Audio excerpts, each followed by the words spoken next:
Hey folks, I'm Michael J. Penny and welcome to the 5-Paragraph Business Plan tutorials. By now, you've looked through the materials and have got the book sitting in front of you. You've seen how the 5-Paragraph Business Plan is action-oriented, breaking big, huge plans down into bite-sized objectives. During this tutorial, we are going to talk about the situation paragraph. And this is episode 2 of the overall tutorials. So, we're looking at the book, we're looking at the situation paragraph, and it starts off with segment A, the industry, the market research and analysis. This is defining the problem that your company will address, okay? So defining the problem that your company faces, the problem opportunity statement is the reason for starting your business. It's the need that somebody has. You've identified that there's a population out there, a big population, ideally, that is in need for a good product, service, whatever it may be. There is an industry which addresses that need. It's probably already out there. Inside of that scope of the industry, you have a large general market, and then you have a smaller market, which is much more vulnerable inside of it. And that is the target market. There's a big lie going around in business, okay?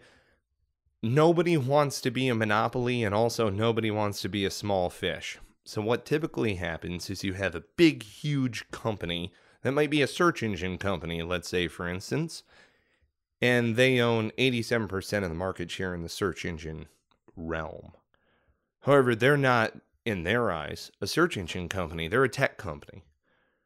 And in that tech overall market that they're in, they only maintain a 3% market share. So there's that, hey, we're not a monopoly. In all actuality, we are a tech company, and don't look at us like we're a monopoly. Whereas if you're the small guy and you're starting out, we have a tendency to look at the small guy and go, oh, they're just little. Well, the small guy is constantly going, well, I may be little, but I dominate in this tiny market. So they're constantly trying to show that they are monopolizing, in a sense, that they're bigger than what they really are.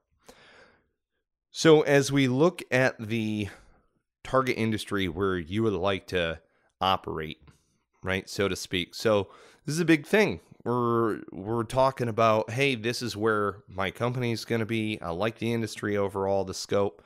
You know, what is the composition, the disposition, and the strength of the overall industry? That's what we're talking about here. There are a lot of different resources that are out there that you can go to. Just type in market research, start looking through industry analysis and what have you.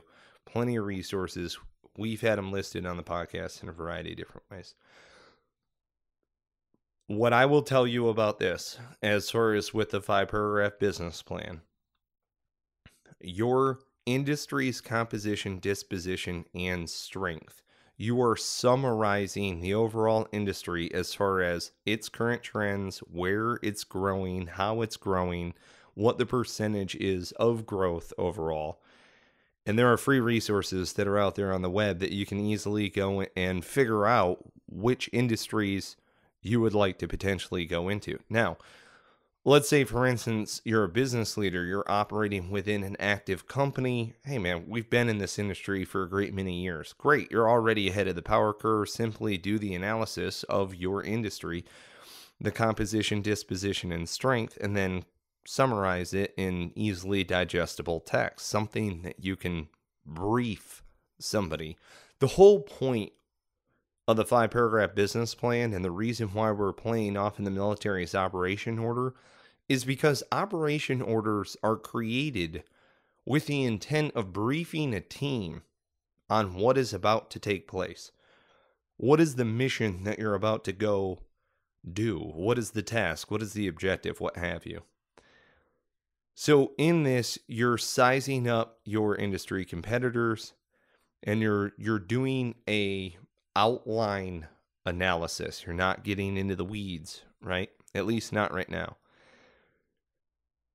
This is a portion inside of the MET-T TSL template. Now, you'll remember this from the preparation portion of the book, where I describe in the outline the MET TSL.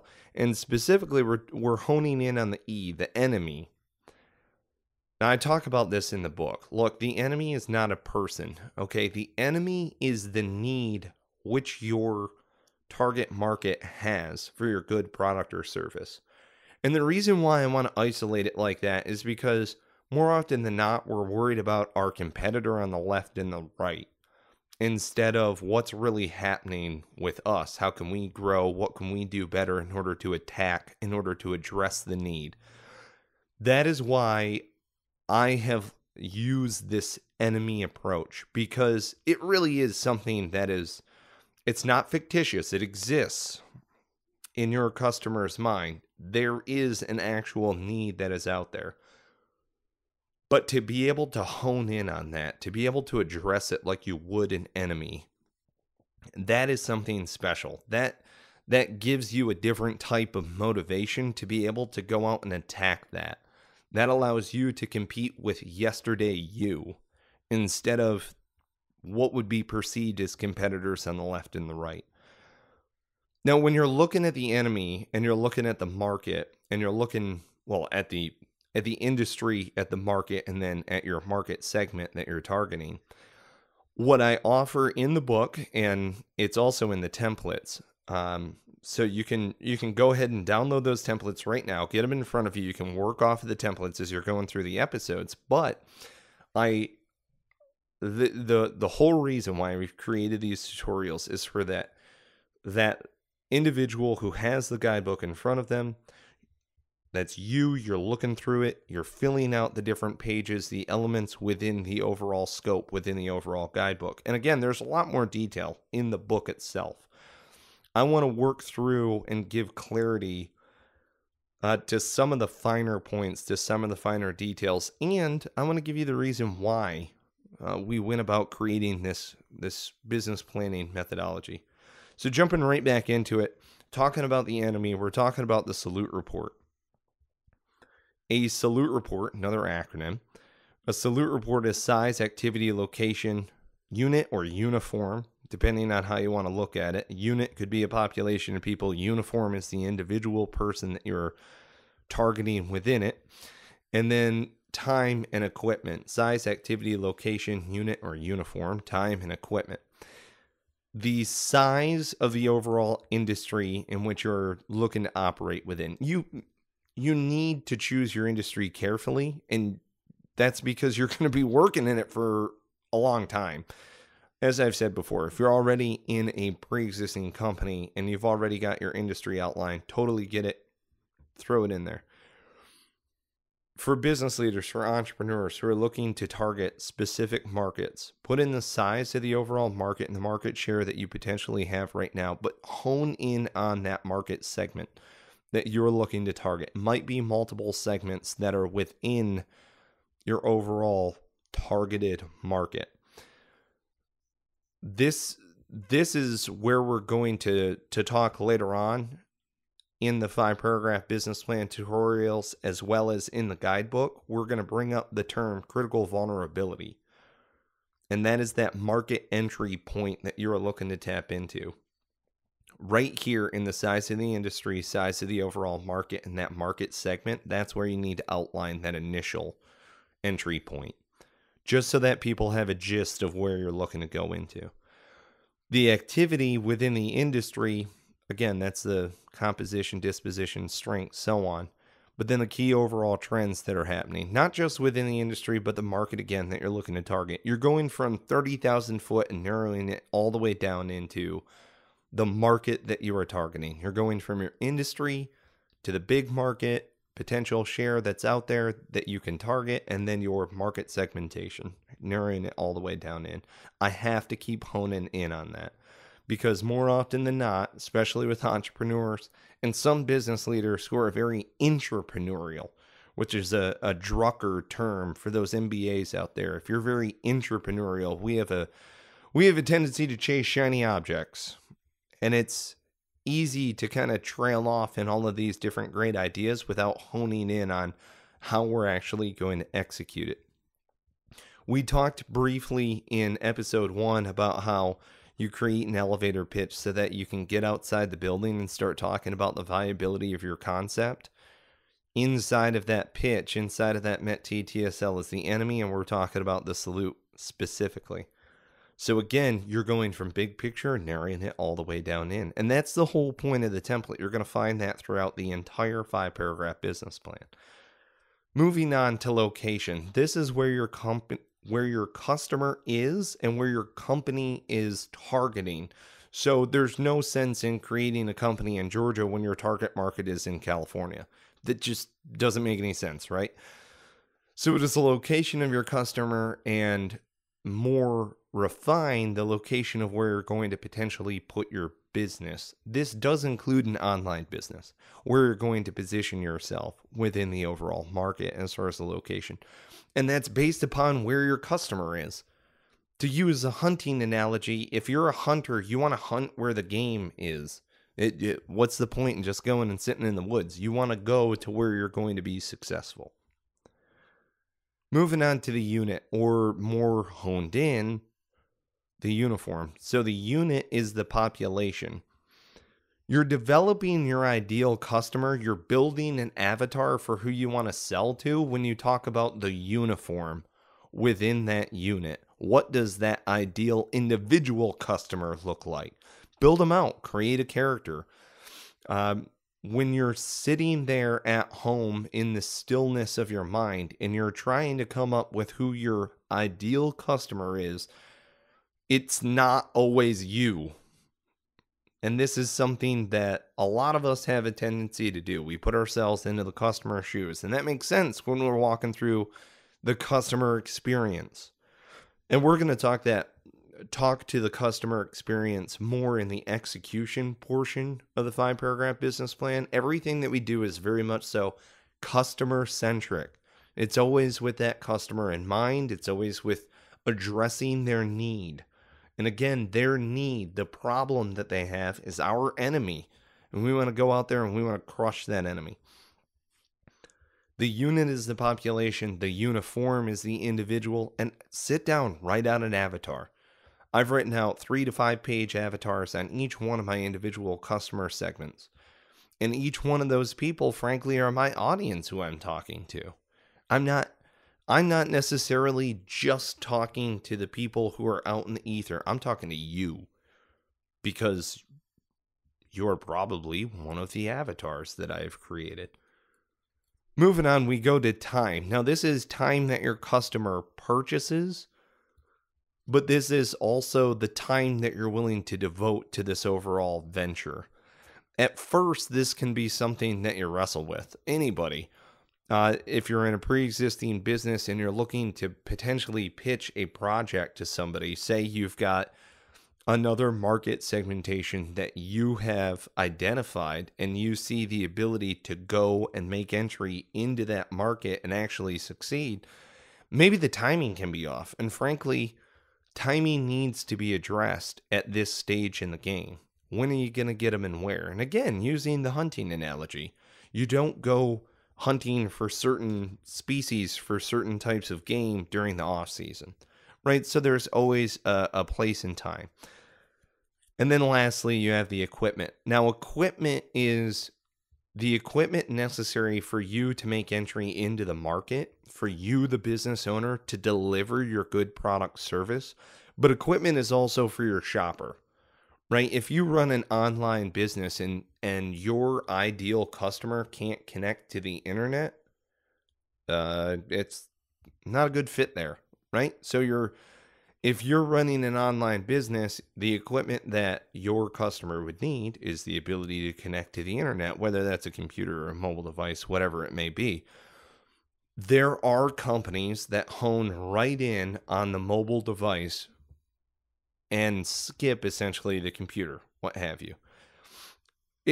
There are companies that are tailored towards mobile devices. Allow me to put it to you in that fashion. So again, that's a salute report: size, activity, location, unit, uniform, time, and equipment. And it is a salute report. It's found within the enemy portion in the MET TSL template. Once you get into the guidebook, you'll see exactly what I mean. Because again, it is all based upon we go from the executive leadership 30,000 foot perspective and we zoom right in all the way down to the operational tasks within the overall plan. So we're going to jump ahead to the terrain and weather considerations. And if you're following along in the guidebook, we're moving out of the salute report and into the market's capabilities and limitations, as well as we're talking about the likely course of action, probable course of action, and the most dangerous course of action within our market, as well as the critical risk problems and assumptions that are associated with doing business within that market. So what I want to go into here as far as terrain and weather, how will the elements affect the business, your overall business? This is something to consider, especially with goods products when you're providing transit, especially services. The winter elements can wreak havoc on whatever your business is. There are terrain and weather considerations, or rather seasonality considerations for, I would argue, almost every business that's out there. In the market capabilities and limitations, what we're talking about here is we're discussing briefly the industry size, the overall scope, the annual growth. This is going more in depth than just the composition, disposition, and strength. This is bringing it further down in. You're highlighting the key trends. You're highlighting the overall fluctuations within the market. That might be the past 3 to 5 years. It depends on the industry and the market that you're looking to get into. There are some fledgling markets where you might not necessarily have the capabilities and limitations because you don't know what the market will bear yet. These are some things that could be considered a bubble, depends. But the market's capabilities and limitations are basically you saying this is what the market will bear, and that is why we would like to get into it. Here's a key point. The greater that a market will bear means that there is a larger abundance of capital and overall resources that are within that market. That's a good market to get into. It means that I can price things higher and so on and so forth. Get into the guidebook, start digging through the details, start asking the right questions to the mentors. And again, this is where you figure out, hey, what are the right questions to ask? These are the details that you need in order to complete your plan. Now we're going to go through the market's most likely course of action. This is given the current solution provided. Okay, so this is how the market is functioning with the solutions that are out in the market. This is before you've done anything, okay? This is the most likely course of action, is a prediction for how the market will react based upon previous results. And again, this is trend setting, long-term trends, provided standard financial ratios for your industry at this point. In the early stages, I get it, you're not going to get all the way down into the weeds on your potential financial ratios. However, you definitely need to know what the standard financial ratios for your industry are. And there are a variety of resources out there. We talked about it on the podcast, Cigars and Sea Stories. We've spoken of it in a variety of different contexts, and we'll be sure to push more resources out there as we continue on down this path. The market's most probable course of action. Now, this is where you provide an assumption for the probable course of action of the market as it will take in order to alleviate the problem. So you've got a current solution that's out there and somebody who's trying to do something that's out there. And we get that. But this is how other companies may be attempting to tackle the problem right now, and your prediction for how the market will react given that current solution being offered. Are they figuring out another workaround? For instance, there are some pieces of software which are great pieces of software that have been developed to solve a problem that the industry has already created a workaround for. So even though it might be an arduous task that they've already gone through it, and so they're unwilling to adopt this new piece of technology, this new piece of software. I'm looking to give you hardened examples without necessarily naming case studies. And the point being for that is because I would not like to speak in generalities so much as give examples and anecdotes for how something might pertain in a given time and place within the 5-paragraph business plan, within this overall guidebook. So just kind of coming back to it, the most probable course of action is for where the market is going to go, given the current solutions that are out there. Companies are already trying to do it. They're doing a poor job of it. And here's where you're seeing the market go because they're doing a poor job of it.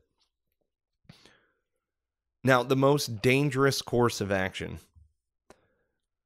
This is your prediction of what will happen if the problem persists. So if there is never a solution that anybody comes up with, this is the most dangerous course of action given the need that you have addressed that's out there, right? So if no one presents a solution, everybody will just be left stranded, holding their hands or their head in their hands, trying to figure out what the heck is going on. It is an absolute doomsday scenario, the worst case scenario of what could potentially happen. What you've done in outlining these 3 different scenarios, as far as a likely, a probable, and then a dangerous course of action, what you've done is you've shown an overall industry trend. You've shown the current solution that's out there and any other given workaround based upon your predictions and assumptions of your industry and market. But then the dangerous course of action is saying, okay, everybody just falls apart. If this problem persists, this will absolutely be the worst case scenario. I'm not trying to give you your business ideas. You have your own business ideas. That worst case scenario, if it affects more people, you probably have a better business. So in your doomsday scenario, if a greater market unveils itself essentially because you have all of these terrible solutions that are out there, that could potentially lead to a larger gap that you did not otherwise see. This also demonstrates to people you have thought through every potential scenario. When I say people, I'm saying people who are potential elements of your team. That could be people who work directly for you in other teams that have been tasked out to you. That could be outsourced resources that you yourself have built the relationships in order to create and facilitate this outsourced component, this support element. Bear in mind that you are proving to investors and shareholders and all of these other people that you have thought through every potential outcome. That's the beauty in the 5-paragraph business plan. And it's very, very simple. It allows you to go through the outline from a general executive leadership perspective, 30,000 foot, and hone right down onto the nitty gritty. Thank you for being a part of this. Thank you for getting the 5-paragraph business plan, an action-oriented business management tool. Thank you. Keep listening.